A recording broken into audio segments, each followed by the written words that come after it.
उत्तर प्रदेश के एक छोटे से गांव रामपुर में, जहां खेतों की मिट्टी से ज्यादा लोगों के दिलों में मेहनत बसी थी, वहां रहता था एक गरीब किसान रामलाल। टूटी हुई झोपड़ी, फटी हुई धोती और हाथों में हमेशा हल की मुट्ठी। पर रामलाल के दिल में एक सपना था, अपने बेटे को इतना पढ़ा लिखा देना कि वो इस गांव की गरीबी को हमेशा के लिए मिटा दे। उसके घर में थी उसकी पत्नी सीता और उनका 10 साल का बेटा गोपाल। छोटा सा गोपाल, पर आंखों में बड़े बड़े सपने। सुबह की पहली किरण के साथ ही रामलाल अपने खेतों की ओर निकल पड़ता था। पसीने से लथपथ शरीर और चेहरे पर थकान, फिर भी होठों पर एक मुस्कान, क्योंकि उसे पता था वो जो कर रहा है अपने बेटे के भविष्य के लिए कर रहा है। हे भगवान, आज की फसल अच्छी हो जाए तो गोपाल की किताबें आ जाएंगी। बच्चे को पढ़ाई में इतना मन लगता है और मैं उसकी किताबों का इंतजाम भी नहीं कर पाता। उधर घर में सीता चूल्हे पर रोटियां सेंक रही थी। बर्तन खाली थे, पर उसका मन भरा हुआ था अपने बेटे के लिए उम्मीदों से। गोपाल, बेटा आजा, खाना खा ले, स्कूल जाने का टाइम हो रहा है। माँ, ये देखो, मुझे मास्टर जी ने ये किताब दी है। कहा है अगर मैं मन लगाकर पढ़ूं तो बड़ा आदमी बन सकता हूँ। हाँ बेटा, जरूर बनेगा, बस तू पढ़ाई मत छोड़ना, चाहे कुछ भी हो जाए। गोपाल जल्दी जल्दी रोटी खाकर अपनी फटी हुई किताबों का बस्ता उठाकर स्कूल की ओर दौड़ पड़ा। रास्ते में उसे मिलते थे गांव के बड़े बड़े घरों के बच्चे, जो नई साइकिलों पर स्कूल जाते थे। गोपाल नंगे पैर धूल भरे रास्तों पर दौड़ते हुए स्कूल पहुंचता था, फिर भी कभी शिकायत नहीं करता था। रास्ते में गांव का जमींदार का बेटा राजू अपनी नई साइकिल पर आता दिखा। उसने गोपाल को देखकर मुंह बनाया। अरे देखो, गरीब किसान का बेटा, फटे कपड़े, टूटी चप्पल भी नहीं। तू क्या पढ़ेगा, कलेक्टर बनेगा क्या? गोपाल के साथी बच्चे हंस पड़े, पर गोपाल ने ना गुस्सा किया ना आंसू बहाए। उसने बस अपनी आंखों में एक चमक के साथ जवाब दिया। राजू, कपड़े फटे हो सकते हैं, पर सपने नहीं फटते। एक दिन तुम देखोगे, मैं जरूर कलेक्टर बनूंगा। राजू और उसके दोस्त फिर हंसे और आगे बढ़ गए, पर गोपाल के मन में उस दिन एक चिंगारी जल उठी, एक ऐसी चिंगारी जो आगे चलकर आग बनने वाली थी। स्कूल में गोपाल सबसे आगे बैठता, हर सवाल का जवाब सबसे पहले देता। मास्टर जी को भी उस पर गर्व था। बच्चों, देखो गोपाल को, घर में इतनी तंगी है, फिर भी इसकी पढ़ाई में कोई कमी नहीं। तुम सब भी इससे सीखो। गोपाल का चेहरा गर्व से चमक उठा, पर उसी वक्त स्कूल के दरवाजे पर एक आदमी आया, रामलाल का पड़ोसी हरिया काका, हांफते हुए। मास्टर जी, गोपाल को जल्दी घर भेज दीजिए, रामलाल खेत में गिर गया है। गोपाल का दिल एक पल के लिए रुक सा गया। किताब हाथ से गिर गई और वो दौड़ पड़ा, अपने बस्ते की परवाह किए बिना अपने पिता की तरफ। खेत में रामलाल जमीन पर पड़ा था, चेहरे पर दर्द, माथे पर पसीना। दिन भर की भूख और मेहनत ने उसे बेहोश कर दिया था। गोपाल दौड़ते हुए पहुंचा, अपने पिता को गोद में उठाया। पापा आंखें खोलो, मुझे छोड़कर मत जाओ पापा। आसपास के किसान इकट्ठा हो गए। किसी ने पानी लाकर मुंह पर छिड़का, कोई गांव के वैद्य को बुलाने दौड़ा। कुछ पलों बाद रामलाल की आंखें हल्की सी खुली। गोपाल, बेटा मैं ठीक हूँ, तू चिंता मत कर। बस भूख और धूप से थोड़ा चक्कर आ गया था। पापा, आज से मैं सिर्फ पढ़ाई नहीं करूंगा, मेहनत भी करूंगा। मैं आपको इस तरह और तकलीफ में नहीं देख सकता। उस रात टूटी हुई झोंपड़ी के भीतर एक दिए की मध्यम रोशनी में गोपाल ने अपनी पुरानी किताब खोली। बाहर हवा तेज चल रही थी। दिया बार बार बुझने को था, पर गोपाल का हौसला नहीं बुझा। बेटा, इतनी रात हो गई, सो जा, कल फिर स्कूल जाना है। माँ, पापा ने आज जो तकलीफ झेली वो मैं भूल नहीं सकता। जब तक मैं कुछ बड़ा नहीं बन जाता, तब तक चैन से नहीं बैठूंगा। सीता की आंखों में आंसू आ गए, पर ये आंसू दुख के नहीं, गर्व के थे। उसने अपने बेटे के सर पर हाथ फेरा और चुपचाप वहाँ से हट गई, उसे इसकी पढ़ाई में डूबा हुआ छोड़कर। दिन बीतते गए, महीने बीतते गए। गोपाल स्कूल के साथ साथ खेतों में भी पिता का हाथ बटाने लगा। सुबह जल्दी उठकर खेत जाता, फिर स्कूल, फिर शाम को वापस खेत, और रात को दिए की रोशनी में पढ़ाई। उसकी दिनचर्या इतनी कठिन थी कि गांव के बड़े बूढ़े भी हैरान रह जाते थे। एक शाम गांव के चौपाल पर कुछ बुजुर्ग बैठे बातें कर रहे थे। अरे भाई, रामलाल का बेटा तो कमाल का निकला। दिन भर मेहनत करता है और रात को पढ़ता भी है। अरे छोड़ो, गरीब आदमी के सपने भी गरीब ही रहते हैं। कलेक्टर बनना कोई मजाक है क्या? बड़े बड़े शहर के बच्चे भी नहीं बन पाते। ये बातें हवा के साथ उड़ते हुए गोपाल के कानों तक भी पहुंची। पर अब गोपाल ने फैसला कर लिया था, वो इन तानों को अपनी ताकत बनाएगा, कमजोरी नहीं। साल के अंत में स्कूल में वार्षिक परीक्षा का परिणाम आया। पूरा स्कूल मैदान में इकट्ठा था। मास्टर जी हाथ में रिजल्ट शीट लेकर मंच पर आए। इस साल हमारे स्कूल में सबसे ज्यादा नंबर लाने वाला विद्यार्थी है गोपाल। पूरा मैदान तालियों से गूंज उठा। गोपाल की आंखों में खुशी के आंसू आ गए। दूर खड़ा राजू, जो हमेशा उसका मजाक उड़ाता था, आज चुप था। उसकी आंखों में अब मजाक नहीं, हल्की सी हैरानी और थोड़ी सी इज्जत थी। ये तो बस शुरुआत है, मुझे अभी बहुत आगे जाना है। कलेक्टर बनकर अपने पापा का सपना पूरा करना है। उस दिन शाम को जब गोपाल घर पहुंचा और रामलाल को अपना रिजल्ट दिखाया, तो एक गरीब किसान की आंखों में जो चमक थी वो किसी हीरे जवाहरात से कम नहीं थी। बेटा, आज तूने मुझे दुनिया की सबसे बड़ी दौलत दे दी। मुझे पूरा यकीन है एक दिन तू जरूर कलेक्टर बनेगा। पर गोपाल की ये यात्रा अभी बहुत लंबी थी।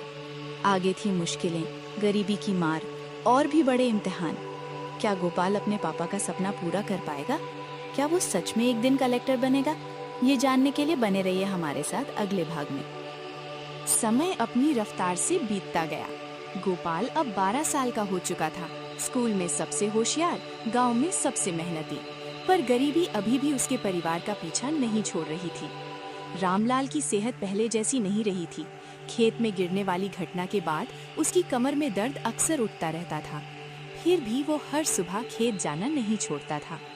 एक सुबह गोपाल जल्दी उठा और देखा कि उसके पापा दर्द से कराहते हुए बिस्तर से उठने की कोशिश कर रहे हैं। पापा, आप लेटे रहिए, आज मैं खेत चला जाऊंगा। आपकी तबीयत ठीक नहीं है। नहीं बेटा, तुझे स्कूल जाना है, पढ़ाई का नुकसान मत कर। मैं ठीक हूँ, थोड़ा आराम कर लूंगा तो चला जाऊंगा। पापा, आज छुट्टी का दिन है और वैसे भी अगर आप ऐसे ही खुद को धकेलते रहे तो एक दिन कुछ बड़ा हो सकता है। मुझे जाने दीजिए। रामलाल ने बेटे की जिद के आगे हार मान ली। गोपाल ने अपने पापा के पुराने हल को उठाया, कंधे पर रखा और खेत की ओर चल पड़ा। सूरज अभी पूरी तरह निकला भी नहीं था, पर गोपाल के कदमों में एक अलग ही तेजी थी। खेत में पहुंचकर गोपाल ने हल जोतना शुरू किया। हाथ अभी उतने मजबूत नहीं थे, हल भारी था, पर उसने हार नहीं मानी। पसीना बहता रहा पर वो रुका नहीं। तभी वहाँ से गुजरते हुए गांव के जमींदार ठाकुर साहब की नजर गोपाल पर पड़ी। ठाकुर साहब घोड़े पर सवार थे, पीछे उनका बेटा राजू भी था। अरे रामलाल के लड़के, इतनी छोटी उम्र में हल चलाना सीख गया। पढ़ाई लिखाई का शौक तो बस दिखावा है ना। आखिर तुझे तो खेत में ही मरना है अपने बाप की तरह। हाँ पापा, ये तो कहता था कलेक्टर बनेगा, देखो अभी हल पकड़े खड़ा है। गोपाल का चेहरा एक पल के लिए तमतमाया, पर उसने खुद को संभाला। उसने हल को मजबूती से पकड़ा और आगे बढ़ते हुए जवाब दिया। ठाकुर साहब, हल पकड़ना कोई शर्म की बात नहीं। मेरे पापा ने इसी हल से हमें पाला है। और रही बात कलेक्टर बनने की, वो सपना मैंने नहीं छोड़ा, बस आज मेहनत भी कर रहा हूँ। ठाकुर साहब कुछ नहीं बोले, बस घोड़ा आगे बढ़ा दिया। पर उनके मन में कहीं एक हल्की सी बेचैनी जरूर उठी। इस गरीब लड़के की आंखों में जो आत्मविश्वास था वो आम बात नहीं थी।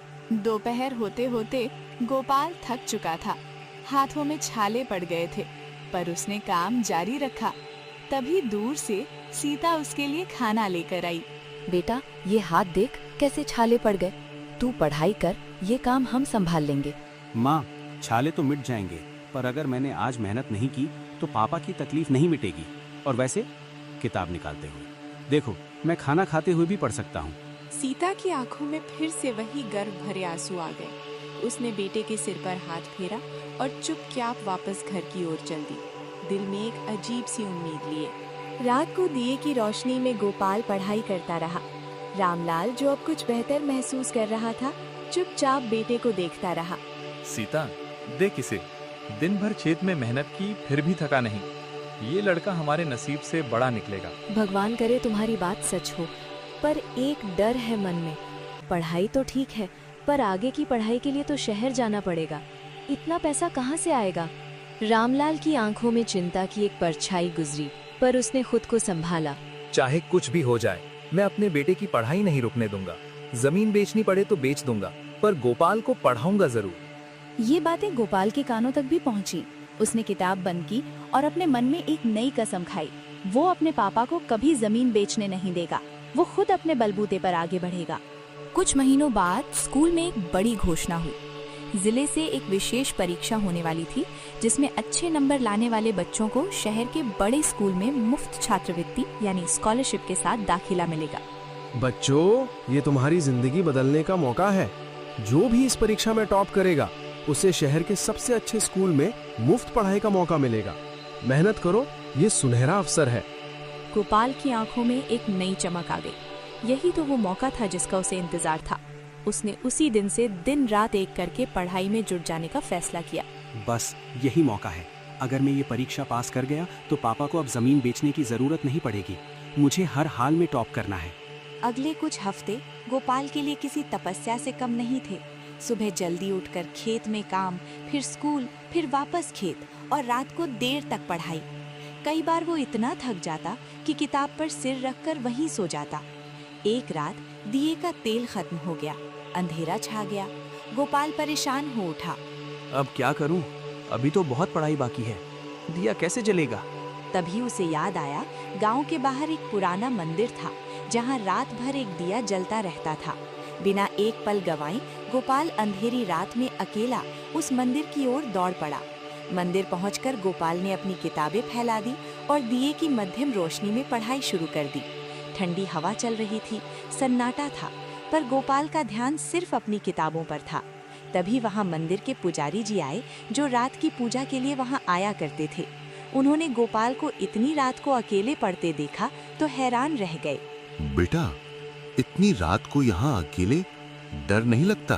पुजारी जी, मुझे डर सिर्फ एक बात का लगता है कि कहीं मेहनत में कमी न रह जाए और मैं ये मौका गंवा ना दूं। बाकी किसी चीज का डर नहीं। पुजारी जी की आंखों में गोपाल के लिए एक अजीब सा सम्मान उमड़ आया। उन्होंने बिना कुछ कहे मंदिर का एक और दिया जलाकर गोपाल के पास रख दिया। बेटा, भगवान ऐसे ही बच्चों की मदद करते हैं जो खुद अपनी मदद करते हैं।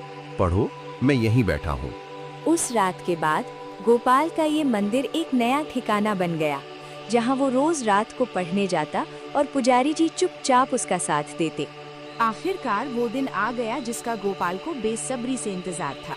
परीक्षा से एक दिन पहले की शाम पूरा परिवार एक साथ बैठा था। बेटा, कल तेरी परीक्षा है, घबराना मत। जो मेहनत तूने की है वो कभी बेकार नहीं जाएगी। बेटा, आज मैंने तेरे लिए विशेष हलवा बनाया है, थोड़ा खा ले, मन शांत रहेगा। गोपाल ने माँ के हाथ का हलवा खाया, पापा का आशीर्वाद लिया और रात को जल्दी सो जाने की कोशिश की। पर उसकी आंखों में नींद कम, सपने ज्यादा तैर रहे थे। कलेक्टर बनने के सपने, अपने पापा का दर्द मिटाने के सपने।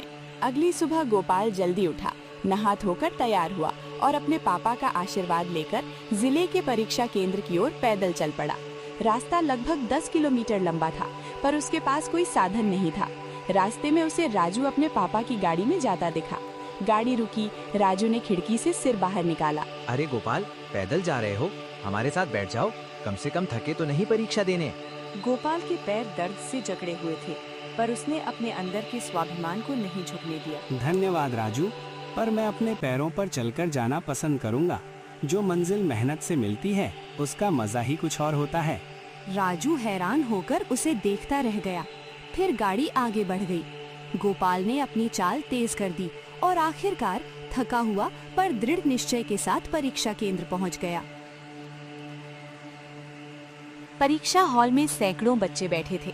गोपाल अपनी सीट पर बैठा, हाथ जोड़कर आंखें बंद की। हे भगवान, मेरी मेहनत को व्यर्थ मत जाने देना। ये सिर्फ मेरा सपना नहीं, मेरे माँ बाप का सपना है। परीक्षा शुरू हुई। गोपाल ने पूरे आत्मविश्वास के साथ हर सवाल का जवाब दिया। घंटों की मेहनत, रातों की जागी हुई पढ़ाई, मंदिर की मध्यम रोशनी में सीखे गए पाठ, सब कुछ आज उसके काम आ रहा था। परीक्षा खत्म होने के बाद गोपाल हॉल से बाहर निकला। चेहरे पर थकान थी, पर आंखों में एक अजीब सा सुकून भी था। मैंने अपनी तरफ से पूरी कोशिश की, अब बस नतीजे का इंतजार है। पर गोपाल को नहीं पता था कि उसकी असली परीक्षा अभी शुरू भी नहीं हुई थी। नतीजा आने से पहले उसके परिवार पर एक ऐसी मुसीबत आने वाली थी जो उसके सारे सपनों को हिला देने वाली थी। क्या गोपाल इस मुश्किल घड़ी में भी अपना हौसला बनाए रख पाएगा? जानने के लिए जुड़े रहिए अगले भाग में। परीक्षा के कुछ दिन बीत चुके थे। गोपाल हर रोज बेसब्री से नतीजे का इंतजार करता, पर साथ ही खेत का काम और पढ़ाई भी जारी रखता। जिंदगी अपनी सामान्य रफ्तार से चल रही थी, पर किस्मत को कुछ और ही मंजूर था। एक शाम आसमान में अचानक काले बादल छा गए। हवा तेज चलने लगी। रामलाल और गोपाल खेत में आखिरी काम निपटा रहे थे, तभी बारिश की पहली बूंदें गिरने लगी। ये तो बेमौसम बारिश है बेटा। अगर ये ऐसे ही बरसती रही तो पूरी फसल बर्बाद हो जाएगी। पापा, जल्दी से जितना अनाज बच सकता है समेट लेते हैं। बाप बेटे ने पूरी रात बारिश में भीगते हुए अपनी मेहनत से उगाई फसल को बचाने की कोशिश की, पर प्रकृति के आगे इंसान की मेहनत छोटी पड़ गई। सुबह होते होते तूफान ने आधे से ज्यादा खेत तबाह कर दिया था। सुबह की रोशनी में जब रामलाल ने अपनी खेत की हालत देखी तो उसके पैरों तले जमीन खिसक गई। पूरी फसल कीचड़ में डूबी हुई थी। साल भर की मेहनत कुछ ही घंटों में मिट्टी में मिल गई थी। भगवान, ये तूने क्या किया? अब मैं अपने परिवार को क्या खिलाऊंगा? गोपाल की पढ़ाई का क्या होगा? गोपाल अपने पापा को इस हालत में देखकर बुरी तरह टूट गया।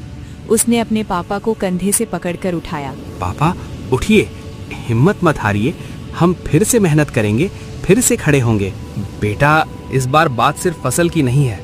मैंने बीज और खाद के लिए साहूकार से कर्ज लिया था। अब वो पैसा कैसे लौटाऊंगा? गोपाल के चेहरे का रंग उड़ गया। उसे पता था गांव का साहूकार लालाजी कितना निर्दयी है। कुछ दिनों बाद लालाजी खुद रामलाल के घर आ पहुँचे कर्ज वसूलने। उनके साथ उनके 2 आदमी भी थे। रामलाल, तुझ पर मेरे 5,000 रुपए उधार हैं, ब्याज मिलाकर। 1 हफ्ते का वक्त देता हूँ, अगर पैसा नहीं आया तो तेरी जमीन मेरे नाम लिखवा लूंगा। लाला जी, थोड़ा और वक्त दे दीजिए। इस बार फसल बारिश में बर्बाद हो गई। कहाँ से लाऊं इतना पैसा? मुझे तेरी मुसीबतों से कोई मतलब नहीं। 1 हफ्ता, बस 1 हफ्ता, वरना याद रखना। लालाजी अपने आदमियों के साथ चले गए। रामलाल वहीं जमीन पर बैठ गया, सिर पकड़कर। गोपाल दूर खड़ा ये सब देख रहा था। उसकी मुट्ठियां गुस्से और लाचारी से भिंज गईं। उस रात घर में एक अजीब सी खामोशी छाई हुई थी। सीता चुपचाप रो रही थी। रामलाल कोने में बैठा शून्य में देख रहा था।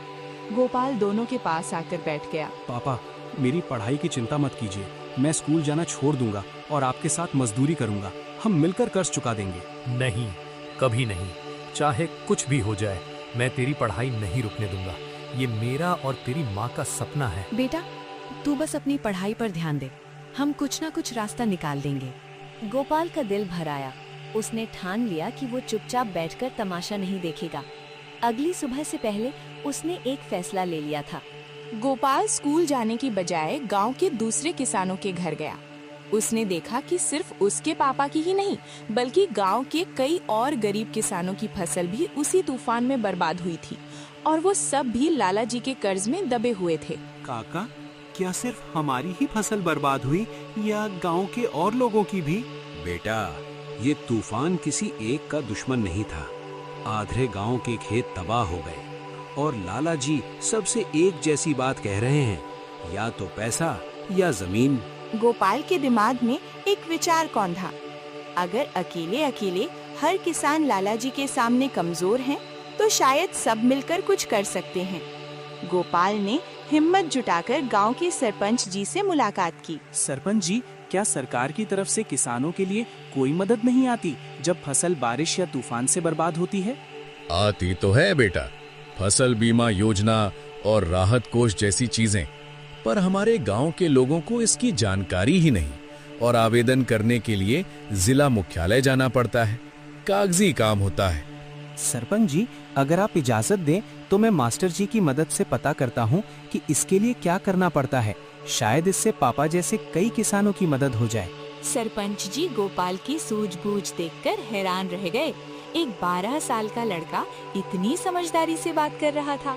गोपाल स्कूल गया और मास्टर जी को सारी बात बताई। गोपाल, ये अच्छी बात है कि तुम सिर्फ अपने बारे में नहीं, पूरे गांव के बारे में सोच रहे हो। चलो, मैं तुम्हारे साथ जिला कार्यालय चलता हूँ।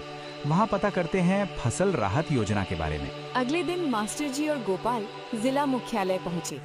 वहाँ का माहौल गोपाल के लिए बिल्कुल नया था। बड़ी बड़ी इमारतें, फाइलों के ढेर और लोगों की भीड़। वहाँ उन्हें कर्मचारी ने बताया कि राहत राशि के लिए आवेदन करना होगा और इसके लिए कुछ कागजी कार्रवाई जरूरी है। लेकिन असली मदद तब मिली जब वहाँ मौजूद जिले के एक अधिकारी ने गोपाल की बातें सुनी। वो अधिकारी थी कलेक्टर साहिबा, श्रीमती अंजलि वर्मा। वो उस दिन किसी काम से उस कार्यालय में मौजूद थी और गोपाल को इतनी छोटी उम्र में अपने गांव के लिए इतनी गंभीरता से बात करते देख रुक गईं। बेटा, तुम इतनी छोटी उम्र में जिला कार्यालय में अकेले आवेदन के लिए आए हो? किसने भेजा तुम्हें? मैडम जी, मेरे गांव के कई किसानों की फसल तूफान में बर्बाद हो गई। मेरे पापा भी उनमें से एक हैं। हम राहत योजना के बारे में जानने आए हैं। कलेक्टर साहिबा गोपाल की बातों से बहुत प्रभावित हुई। उन्होंने अपने एक अधिकारी को बुलाकर गोपाल के गांव के मामले को प्राथमिकता से देखने का आदेश दिया। इस बच्चे के गांव का सर्वे जल्दी करवाइए और जिन किसानों की फसल बर्बाद हुई है उन्हें राहत राशि जल्द से जल्द दी जाए। फिर उन्होंने गोपाल की तरफ मुड़कर पूछा, बेटा तुम पढ़ते हो, तुम्हारा सपना क्या है? मैडम जी, मैं कलेक्टर बनना चाहता हूँ आपकी तरह, ताकि मैं अपने जैसे गरीब लोगों की मदद कर सकूं बिना उन्हें किसी के आगे हाथ फैलाने पड़े। अंजलि वर्मा की आंखों में इस छोटे बच्चे के लिए गहरा सम्मान उमड़ आया। उन्होंने अपने पर्स से कुछ किताबें और एक पत्र निकालकर गोपाल को दिया। बेटा, अगर तुम्हारे अंदर ये आग है तो मुझे पूरा यकीन है एक दिन तुम जरूर कलेक्टर बनोगे। ये मेरा पता है, जब भी जरूरत पड़े मुझसे संपर्क करना, और हाँ, पढ़ाई कभी मत छोड़ना। गोपाल का दिल खुशी से भर उठा। उसे लगा जैसे भगवान ने खुद उसकी मदद के लिए किसी को भेज दिया हो। कुछ हफ्तों बाद जिला प्रशासन की टीम गांव पहुंची और नुकसान का सर्वे किया। जिन किसानों की फसल बर्बाद हुई थी उन सभी को सरकारी राहत राशि मिली, जिसमें रामलाल भी शामिल था। जब रामलाल के हाथ में राहत राशि का पैसा आया तो उसकी आंखों में आंसू आ गए। उसने गोपाल को गले से लगा लिया। बेटा, तूने आज हमारी पूरी जिंदगी बचा ली। एक 12 साल का लड़का इतनी बड़ी मुसीबत में इतनी समझदारी से काम ले, ये मैंने कभी सोचा भी नहीं था। मुझे पूरा भरोसा है, अब कोई मुश्किल तुझे तेरी मंजिल से नहीं रोक सकती। गांव के लोग भी अब गोपाल को अलग नजरों से देखने लगे थे। जो लोग कभी उसकी गरीबी पर हंसते थे, आज उसकी सूझबूझ की तारीफ कर रहे थे। यहाँ तक कि साहूकार लालाजी भी अब उसे देखकर थोड़ा सतर्क रहने लगे थे। कुछ दिनों बाद स्कूल में मास्टर जी ने गोपाल को खुशखबरी सुनाई। गोपाल, तुम्हारी छात्रवृत्ति परीक्षा का नतीजा आ गया है। गोपाल का दिल जोर जोर से धड़कने लगा। उसने कांपते हाथों से लिफाफा खोला, पर उस लिफाफे के अंदर क्या था? खुशखबरी या फिर एक और मुश्किल इम्तिहान? गोपाल की मेहनत रंग लाई या नहीं, ये जानने के लिए बने रहिए अगले भाग में, जहां शुरू होगी गोपाल की असली यात्रा, गांव से शहर तक की। गोपाल के कांपते हाथों ने लिफाफा खोला। पूरी क्लास की सांसें थमी हुई थीं। मास्टर जी भी उत्सुकता से देख रहे थे। गोपाल ने कागज निकाला और उस पर लिखे शब्दों को पढ़ते ही उसकी आंखें चमक उठीं। गोपाल कुमार, पूरे जिले में प्रथम स्थान। बधाई हो बेटा, तुम्हें शहर के राजकीय उच्च विद्यालय में मुफ्त छात्रवृत्ति के साथ दाखिला मिल गया है। पूरी क्लास तालियों से गूंज उठी। गोपाल की आंखों से खुशी के आंसू बह निकले।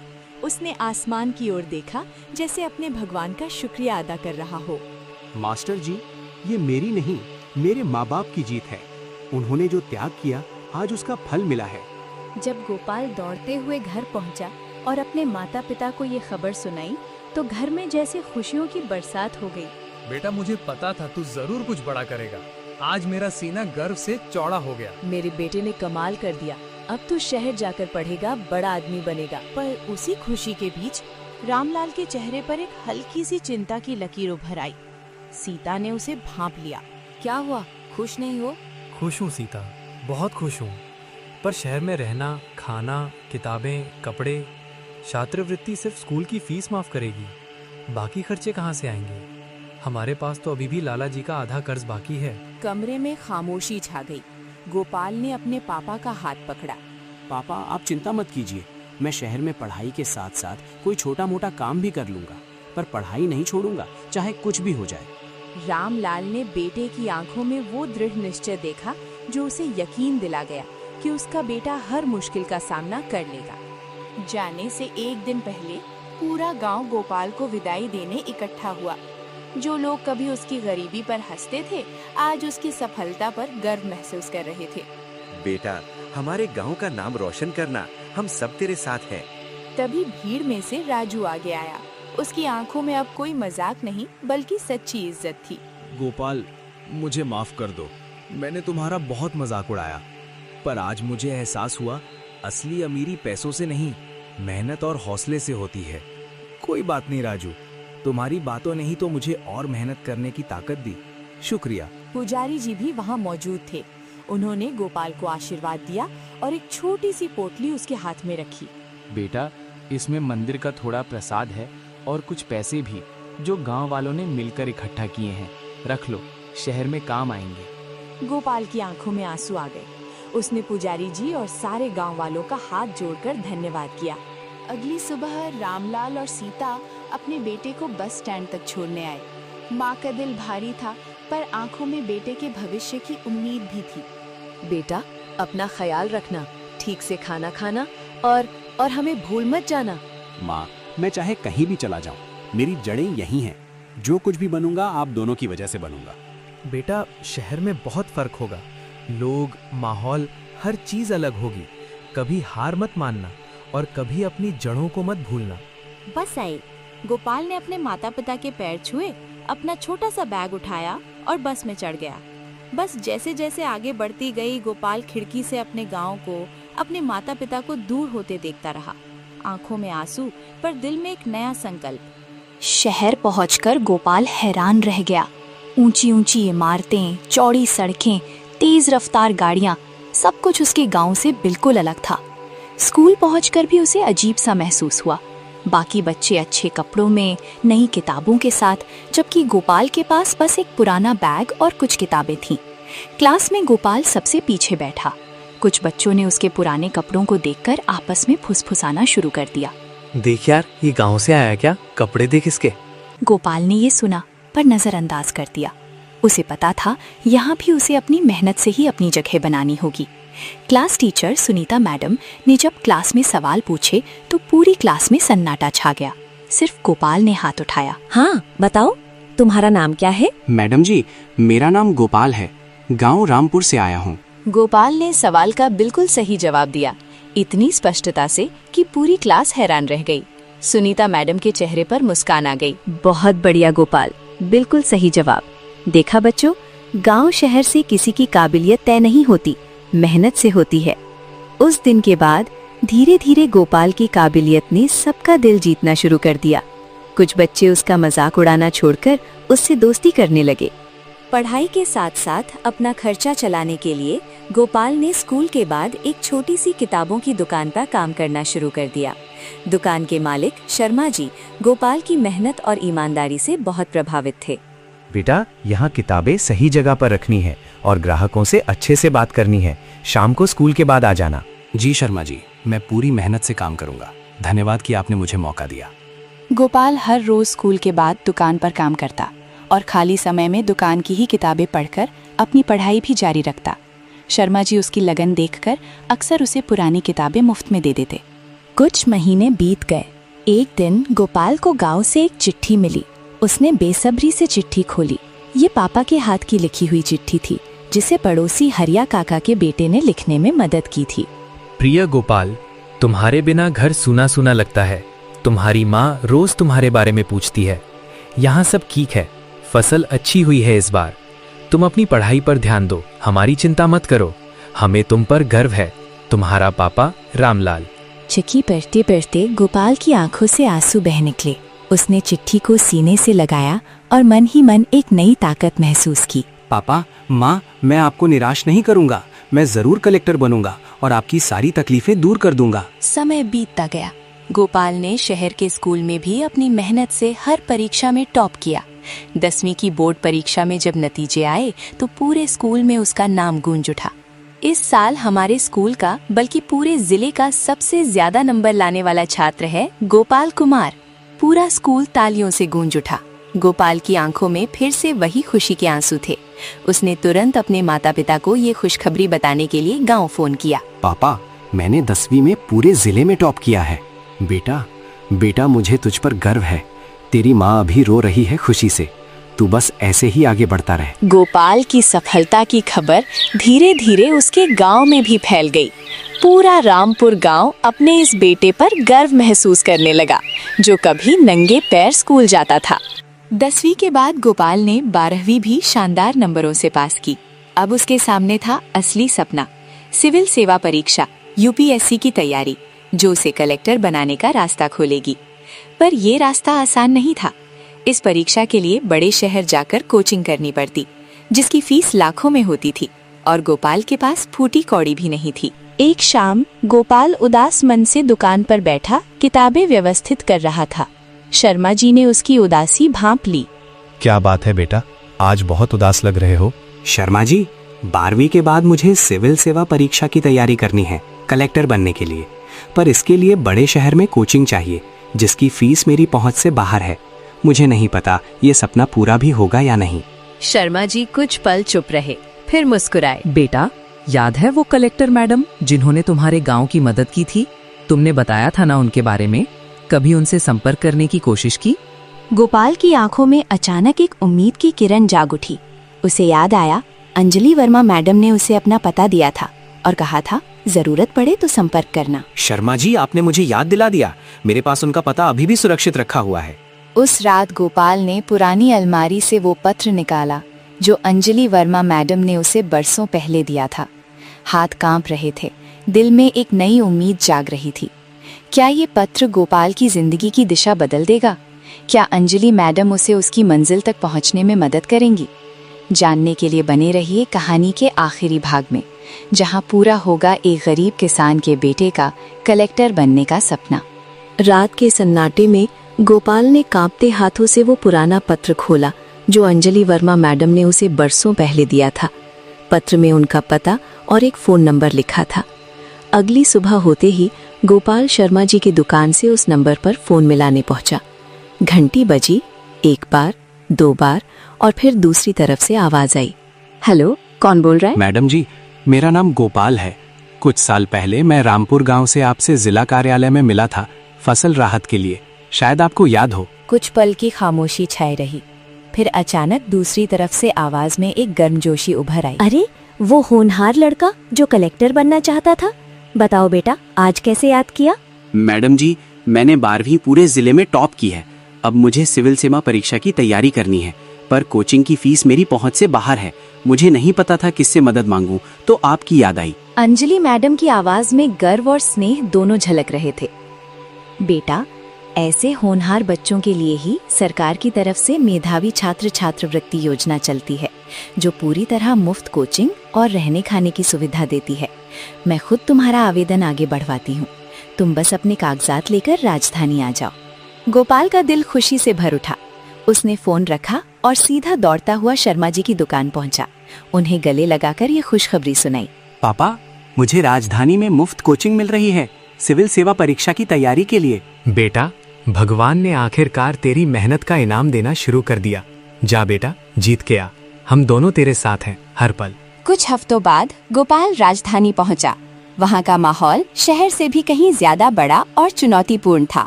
देश भर से आए हजारों होनहार छात्र, जो सब उसी एक सपने के पीछे भाग रहे थे जिसके पीछे गोपाल भाग रहा था। कोचिंग सेंटर में पहले दिन गोपाल को थोड़ा असहज महसूस हुआ। बाकी छात्र अंग्रेजी में बड़ी सहजता से बात करते थे, जबकि गोपाल की हिंदी माध्यम की पढ़ाई ने उसे थोड़ा पीछे कर दिया था। तुम कहाँ से हो? यूपीएससी की तैयारी पहली बार कर रहे हो? हाँ, मैं एक गांव से हूँ, उत्तर प्रदेश से। अंग्रेजी में उतना अच्छा नहीं हूँ, पर मेहनत करने से पीछे नहीं हटूंगा। अच्छी बात है। यहाँ भाषा नहीं, ज्ञान और मेहनत मायने रखती है। चलो साथ में तैयारी करते हैं। गोपाल को यहाँ भी अच्छे दोस्त मिल गए, जो आगे चलकर उसकी सबसे बड़ी ताकत बने। अगले 2 साल गोपाल के लिए किसी तपस्या से कम नहीं थे। रोज 14-14 घंटे पढ़ाई, अखबार पढ़ना, नोट्स बनाना, मॉक टेस्ट देना। कई बार असफलता भी हाथ लगी, पर हर बार गोपाल ने खुद को फिर से खड़ा किया। पहले प्रयास में गोपाल प्रीलिम्स परीक्षा में असफल हो गया। नतीजा देखकर वो टूट सा गया। उस रात वो अकेला अपने कमरे में बैठा रहा। क्या मैं सच में इस लायक नहीं हूँ? पापा माँ ने इतनी उम्मीदें लगा रखी हैं और मैं। तभी उसके फोन पर पापा का फोन आया, गांव के पड़ोसी के फोन से। बेटा, सुना असफल हो गया। कोई बात नहीं। याद है जब खेत की फसल बर्बाद हुई थी, तब भी हमने हार नहीं मानी थी। एक असफलता तेरी मेहनत को झूठा नहीं कर सकती। उठ, फिर से कोशिश कर। पापा के शब्दों ने गोपाल के अंदर फिर से वो चिंगारी जगा दी। उसने आंसू पोंछे और अगले दिन से दोगुनी मेहनत से तैयारी में जुट गया। इस बार गोपाल ने अपनी कमजोरियों पर काम किया। नेहा और उसके अन्य दोस्तों ने भी उसकी बहुत मदद की। रात दिन एक करके उसने हर विषय को बारीकी से समझा। गोपाल, तुम्हारी असली ताकत तुम्हारा अनुभव है। गांव की जिंदगी, किसानों की तकलीफें, ये सब निबंध और साक्षात्कार में तुम्हें दूसरों से अलग बनाएगा। इसे अपनी कमजोरी मत समझो, अपनी सबसे बड़ी ताकत समझो। गोपाल को एहसास हुआ कि उसकी गरीबी और संघर्ष ही उसकी सबसे बड़ी पूंजी थी। उसने प्रीलिम्स फिर मेंस परीक्षा दोनों में दिन रात मेहनत करके सफलता हासिल की। अब बचा था आखिरी और सबसे कठिन पड़ाव, साक्षात्कार, इंटरव्यू। इंटरव्यू से एक रात पहले गोपाल को अंजलि वर्मा मैडम का फोन आया, जो अब उसकी मार्गदर्शक बन चुकी थी। गोपाल, कल के इंटरव्यू में घबराना मत। जो कुछ भी पूछा जाए अपने दिल से, अपने अनुभव से जवाब देना। तुम्हारी कहानी ही तुम्हारी सबसे बड़ी ताकत है। मैडम जी, आपने मुझे जो रास्ता दिखाया उसके लिए मैं हमेशा आपका एहसानमंद रहूंगा। अगली सुबह गोपाल साक्षात्कार कक्ष में पहुंचा। सामने बैठे पैनल में अनुभवी अधिकारी बैठे थे। गोपाल की दिल की धड़कनें तेज थीं, पर चेहरे पर आत्मविश्वास था। गोपाल जी, आप एक किसान परिवार से आते हैं। बताइए, प्रशासनिक सेवा में आने के बाद आप किसानों के लिए सबसे पहले क्या करना चाहेंगे? सर, मैंने खुद अपने पिता को फसल बर्बाद होने पर टूटते देखा है, साहूकारों के कर्ज में दबते देखा है। मैं चाहूंगा कि हर गरीब किसान तक सरकारी योजनाओं की जानकारी आसानी से पहुंचे, बिना किसी कागजी अड़चन के। क्योंकि मैंने खुद वो दर्द जिया है, इसलिए मैं जानता हूं कि असली बदलाव जमीनी स्तर पर काम करने से आता है, सिर्फ फाइलों में नहीं। पैनल में बैठे सभी अधिकारी गोपाल के जवाब से बेहद प्रभावित हुए। उसकी सच्चाई, उसका अनुभव और उसकी विनम्रता, सब कुछ एक साथ झलक रहा था। कुछ हफ्तों बाद आखिरकार वो दिन आ गया जिसका गोपाल को वर्षों से इंतजार था, यूपीएससी का अंतिम परिणाम। गोपाल इंटरनेट कैफे में बैठा कांपते हाथों से अपना रोल नंबर खोज रहा था, और फिर उसकी आंखों के सामने अपना नाम आया, गोपाल कुमार, पूरे देश में शानदार रैंक के साथ सफल। मैंने कर दिखाया माँ, पापा, मैंने कर दिखाया। कैफे में मौजूद लोग हैरान होकर देखने लगे, पर गोपाल को किसी की परवाह नहीं थी। उसने तुरंत गांव फोन लगाया। पापा, मैं पास हो गया, मैं कलेक्टर बन गया। दूसरी तरफ खामोशी छा गई। कुछ पल बाद रामलाल की कांपती आवाज सुनाई दी। बेटा, तूने वो कर दिखाया जो मैं सपने में भी नहीं सोच सकता था। आज मैं दुनिया का सबसे खुशनसीब बाप हूँ। फोन के दूसरी तरफ सीता की सिसकियां भी सुनाई दे रही थीं। ये आंसू अब दुख के नहीं, बल्कि सालों की त्याग और तपस्या के फल के थे।